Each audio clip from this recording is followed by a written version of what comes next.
अस्सलाम वालेकुम दोस्तों, उम्मीद है कि आप खैरियत से होंगे। काफ़ी लंबे अरसे के बाद वीडियो आपके पास पहुंच रही है। इस बीच वीडियोस क्यों नहीं आई, क्या प्रॉब्लम थी वगैरह वगैरह के बारे में बात करेंगे तो काफ़ी लंबा वक्त हो जाएगा, लेकिन कोशिश यही रहेगी कि आगे से आपको रोज़ाना वीडियोस मिलती रहे। तो बहुत ज़्यादा न्यूज़ तो आज हमारे पास नहीं, कुछ गिनी चुनी खबरें हैं। आहिस्ता आहिस्ता इसमें और इम्प्रूवमेंट करेंगे। तो देखिए, एक ट्वीट हमने आपके सामने रखी है, स्क्रीनशॉट देखिए।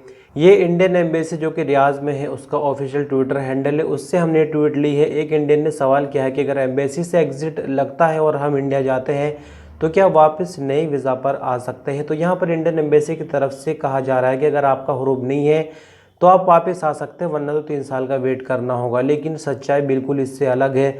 आपको इस भ्रम में बिल्कुल भी नहीं रहना है, क्योंकि अभी मैं आपको बता दूं कि एक बंदा हुरूब के ज़रिए इंडिया पहुंचा था कुछ साल पहले, लेकिन उस पर 10 साल का बैन लगा हुआ था। इनफैक्ट हज के लिए उस बंदे ने अप्लाई किया और उसको एयरपोर्ट से लौटा दिया गया है। यानी बाकायदा पूरे घर वाले जा रहे थे हज पर, और सऊदी एयरपोर्ट पर पहुंचने के बाद जैसे ही फिंगर करते हैं तो जो पुरानी डिटेल है जवाज़ात में वो वापस आ गई और उनको हज नहीं करने दिया गया। तो ऐसे में हुरूब का मामला थोड़ा सा डिफ़िकल्ट है, इतना आसान नहीं कि इसको एक लाइन में बयान कर दिया जाए। यहाँ पर पर्सनल राय ये होगी कि आपको नई वीज़ा पर अप्लाई करने से पहले जवाज़ात से इन्फॉर्मेशन इसकी निकालनी चाहिए। और देखिए, ये बिल्कुल सच है और इसको एक्सेप्ट करना होगा कि हर चीज़ फ्री में नहीं मिल सकती। जवाज़ात से पेपर निकालने के लिए कुछ पैसे खर्च करने पड़ते हैं। हालांकि ये काम बिल्कुल फ्री होता है, लेकिन जो बीच में दलाल होते हैं या फिर जो जवाज़ात के अंदर बंदा काम करने वाला है, वो कुछ ना कुछ रिश्वत थोड़ी बहुत खाता है। तो यानी 100-150 रियाल का खर्च इसमें आ जाता है।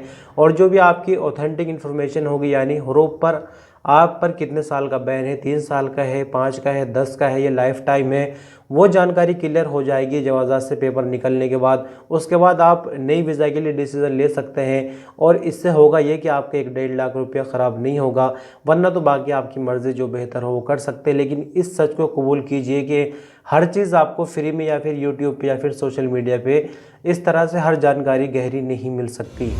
हज सीज़न सऊदी अरब में इन दिनों चल रहा है। बात करते हैं एक नई तरह की एम्बुलेंस की, जो कि हज सीज़न के लिए स्पेशली डिज़ाइन की गई, हज सीज़न में लॉन्च की गई है। जो पहियों वाली एम्बुलेंस होती है, आपने अक्सर देखी होगी, सभी देशों में होती है, वो ईजिली रोड पर चल जाती है। एयर एम्बुलेंस भी आपने देखी होगी, लेकिन उसके लिए भी एक प्रॉपर जगह होती है लैंड करने के लिए। लेकिन यहाँ पर एक ऐसी एम्बुलेंस सऊदी अरब में तैयार कर दी गई है जो कि पहाड़ों पर भी आसानी से चल सकती है। यानी किसी भी तरह का इलाका हो, ये एम्बुलेंस उस जगह ज़रूर पहुँचेगी। तो हज के लिए स्पेशल ये लॉन्च की गई है। ज़ायरीन की खिदमत के लिए पूरी वीडियो आप देख सकते हैं।